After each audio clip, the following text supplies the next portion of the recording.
अंधकार का मतलब होता है अज्ञानता, और हम लोग के अंदर में भी अज्ञानता है ही और अंधकार है ही। पर इससे जिसको निकालने की क्षमता हो जाए उसे हम गुरु कहते हैं। तो अज्ञानता क्या है? तो सबसे बड़ी अज्ञानता है मोह। मोह क्या करता है? तो सभी प्रकार के दुखों को निमंत्रण देता है। इसीलिए कहा मोह सकल व्याधि निकर बोला, तेते पुनि उपजाई बहु सूला।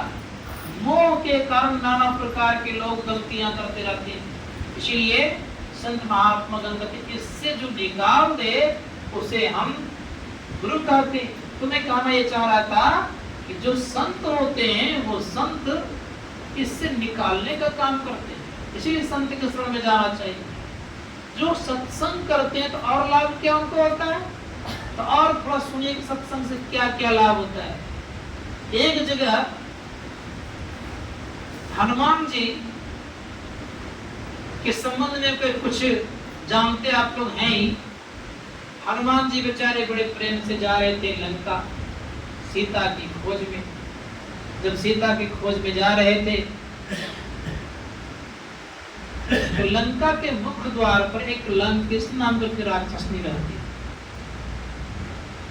अब वहां जब लंकेश नाम राक्षस रहती तो वो जाने देती नहीं थी किसी को। इसने क्या किया? मक्खी का रूप धारण किया और पार कर गए लंका, और उस पार में अपना शरीर पुनः ठीक कर ली। तो बड़े प्रेम से जब वो शरीर अपना पूरा जैसे होता है मानव का वैसा बना लिए, देखती है वो तो चोर चोर कहने लग गई इसको। हनुमान जी बेचारे रुक गए, कहा मैं चोर नहीं हूँ, मैं हनुमान, मैं चोर नहीं हूँ, मैं रामदूत हनुमान हूँ। पर चोर के तरफ पार हो तो चोरी न कहलाओगे। तुम जानते हो मेरे यहाँ क्या सजा है? हाँ क्या? का सजा ये है कि चोरों को मैं जीते खा जाती हूँ। हनुमान जी कम तो थे नहीं।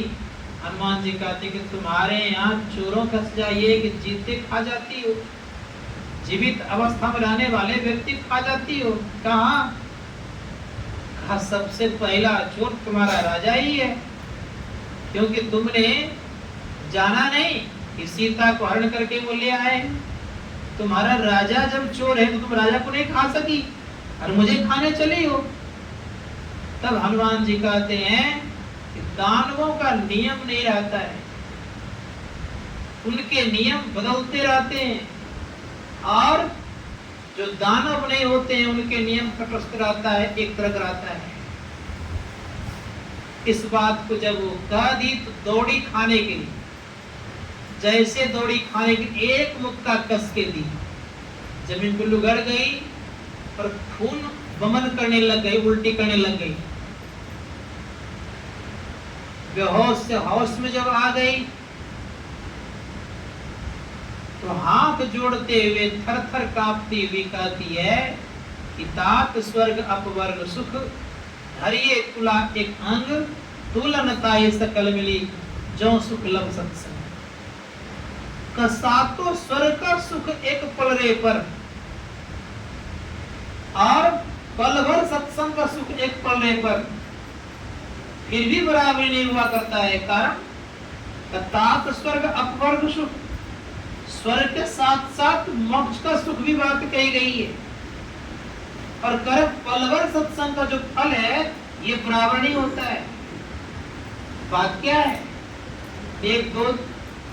एक तराजू में दो पलरे हुआ करते हैं, एक पलरे पर सातों स्वर्ग और मोक्ष का सुख, और एक पलरे पर केवल पल भर सत्संग का सुख। दोनों में भारी कौन होगा? स्वर्ग वाला कि सत्संग वाला? सत्संग वाला भारी क्यों होगा? शास्त्रकार कहते हैं सत्संग वाला भारी इसलिए होगा कि सत्संग से वह मोक्ष मिलता है जिस मोक्ष में आवागमन नहीं होता है। मोक्ष चार प्रकार का होता है: सालोक, सामीप्य, सायुज्य और सारूप। संत महात्मा गण कहते हैं कि सालोक क्या है? सालोक मुक्ति एक प्रकार का स्वर्ग ही है।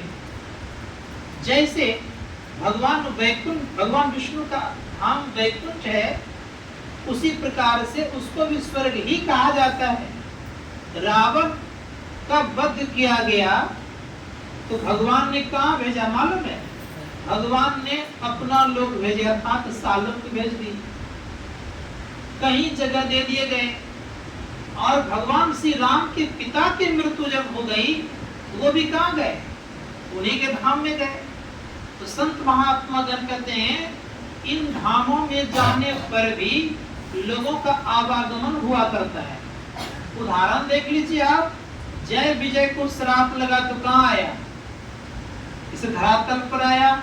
इसीलिए वो धाम में रहने वाले भी सुरक्षित नहीं है। दूसरी बात रह गई सालों सामिप में रहने वाले, नजदीक में रहने वाले, समीप में रहने वाले जय विजय था, श्राप लगा और कहाँ आ गए हुए?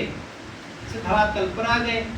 रावण मर करके और उनके पिता मर करके उसी लोक में गए और जय विजय उसी लोक में रहते ही थे, भगवान के निकट रहते थे, नजदीक रहते थे, फिर भी उनको श्राप लगा और वो धरातल पर आ गए।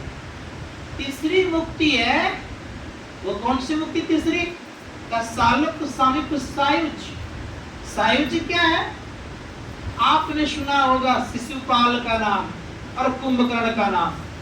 शिशुपाल को जब भगवान श्री कृष्ण ने वध किया, उनकी ज्योति भगवान श्री कृष्ण के चरणों में समा गई। जैसे उनकी ज्योति समाई, युधिष्ठिर जी महाराज पूछ बैठते हैं, कहा महाराज जीवन प्रेम किया, आपको गाली देते रहा और फिर भी उसकी ज्योति अपने चरणों में समा ली, बात क्या है? भगवान श्री कृष्ण कहते हैं बड़े प्रेम से, कहते हे राजन, इसने भले ही जीवन प्रेम से मुझे गाली दिया है, लेकिन गाली दे दे करके मुझे ही याद किया है, इसलिए उनकी ज्योति कहाँ जाएगी? इसलिए मेरे में आ गई। ये जो है स्थिति क्या है? ये सायुज्य मुक्ति है। संत महात्मा गण कहते हैं इन तीन प्रकार की मुक्तियों के अलावा एक मुक्ति और है जिसको हम सारूप मुक्ति कहते हैं। ये कैसी मुक्ति है? भगवान श्री राम जा रहे थे सीता की खोज में, रास्ते में जटायु गिरा हुआ था, राम राम पुकार रहा था, भगवान के गोद में उनका शरीर छूट गया और जब शरीर छूटा तो परिणाम क्या हुआ? गोस्वामी जी महाराज कहते हैं वृद्ध दे तजी धरी हरि रूपा, अर्थात गिद्ध का शरीर त्याग करके हरि के रूप में हो गए, अर्थात चतुर्भुज रूप में हो गए, भगवान विष्णु के रूप में हो गए। ये जो है सारूप मुक्ति है। संतों ने कहा इन चारों प्रकार की मुक्तियों में देर रहता है। गोस्वामी जी महाराज कहते हैं इन सारे मुक्तियों से बहुत ज्यादा लाभ है, बात नहीं है, लेकिन उपनिषद का तो माना ही नहीं, मान्यता ही नहीं दिया। इन चारों प्रकार की मुक्तियों की मान्यता नहीं है। तब कौन सी मुक्ति की मान्यता है? कहा कैवल मुक्ति अनुपायनते, कहा कैवल मुक्ति का केवल मान्यता है। कैवल मुक्ति कैसे मिलता है? ऋषिगण कहते हैं इन चार प्रकार की मुक्तियों में देह रहता है, याद रखिएगा, आवागमन लगा रहता है, पुण्य क्षीण होगा, फिर आप धरती पर आएंगे या नरक जाएंगे, फिर शरीर धारण करेंगे। लेकिन जब कैवल मुक्ति प्राप्त करेंगे तब आपकी ऐसी स्थिति नहीं। कैवल मुक्ति कैसे प्राप्त करेंगे? ऋषिगण कहते हैं कैवल मुक्ति प्राप्त करने के लिए आपको अंतर साधना की बड़ी आवश्यकता है। अब क्या करना पड़ेगा? तो आंतरिक सत्संग करना पड़ेगा। आंतरिक सत्संग क्या है? इस सत्संग में हम लोग यहाँ बैठ करके भीतर ही भीतर कुछ न कुछ करते हैं। क्या करते हैं ये पता आप ही को होगा। संत महात्मा गण कहते हैं इसीलिए बढ़िया से देखने काम करिए अंदर में। क्या करना है? ऋषियों ने कहा कि ये मन बड़ा मोटा है, इतना मोटा है, इसको महीन कर लीजिए। जब महीन करें किससे महीन होगा ये? तब प्रारंभ में ये मन मोटा, मन महीन होता है जब के द्वारा, जब भी एक प्रकार का शब्द है, याद रखिएगा, का जब जब खूब करेंगे तो मन महीन होगा थोड़ा सा, अर्थात मन के जो ऊपर मैल चढ़ा हुआ है वो मन के ऊपर का मैल थोड़ा धुलेगा। उससे ज्यादा लाभ कब होगा? तो ऋषिगण कहते हैं कि जब उससे ज्यादा लाभ चाहते हैं तो मन ही केवल नहीं है, चित्त भी है हमारे अंदर में। चित्त साफ सुथरा कैसे होगा भाई? ऋषियों ने कहा चित्त साफ सुथरा तब होता है जब आप मनोयोग पूर्वक इसमें सच्चे महापुरुषों को बसाते हैं। अगर आपने औरों को बसा रखे हैं और सच्चे महापुरुष नहीं बसे हैं, तब तो याद रखिएगा ये हुजरा साफ नहीं है आपका। इसीलिए परम संत साहब ने कहा दिल का हुजरा साफ कर, जाना आना के लिए ध्यान गैरों से उठा उसको बिठाने के लिए। अब इसमें इतना भर भर के रखें कि पता अगर किया जाए तो जल्दी खाली होना बड़ा मुश्किल है। क्या क्या भरे हैं तरह से बता दो। दो चार महात्मा गण कहा करते थे इसमें क्या क्या ने भर के लोग रखे ने, इतना चीज भर भर के रखे हैं कि भगवान को भूलना पसंद है लेकिन इसको खाली करना पसंद नहीं है। तो जब तक इसको हम आप खाली नहीं करेंगे तब तक गुरु मूर्ति का दर्शन यहाँ पर होना संभव नहीं है। इसीलिए ये हृदय रूपी सिंहासन को खाली करने का प्रयास करिए। अगर हम किसी सिंहासन पर और कुछ रख देंगे तो क्या हम अपने गुरु महाराज को बैठा सकेंगे? नहीं बैठा सकते हैं। उसी प्रकार से शरीर ये चित्त रूपी सिंहासन को गुरु मूर्ति के द्वारा ये साफ होता है। वो बैठ जाए, परिणाम क्या होगा? उनके बैठते याद रखिएगा एक सिग्नेचर से डीएम के एक सिग्नेचर से पूरे जिला का काम हो सकता है।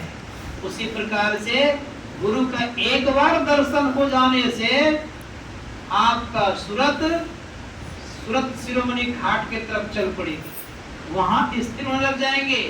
संतों ने कहा कि जैसे ऐसी अवस्था आएगी कहां पर?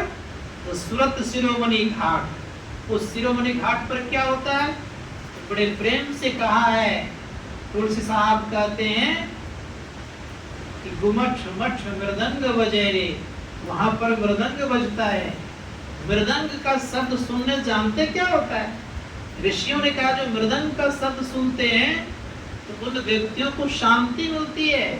और आप लोगों को पता होगा कि जब किसी का शरीर छूट जाता है तो जब मृदंग बजाता है तो कहता है कि अब पूर्ण से पवित्रता आ गई। सुने होंगे आप लोगों ने। इसीलिए मृदंग बजाते थे पहले के लोग। और जब भीतर का कोई मृदंग सुनेंगे तो क्या होगा? तो संतों ने कहा भीतर का मृदंग सुनने से उनके मन पवित्र हो जाते हैं। और जब आगे बढ़ते बढ़ते साधक जब और दूर बढ़ते हैं तो कहा ऋषियों ने कहा ये सारे शब्द कहाँ है मालूम है?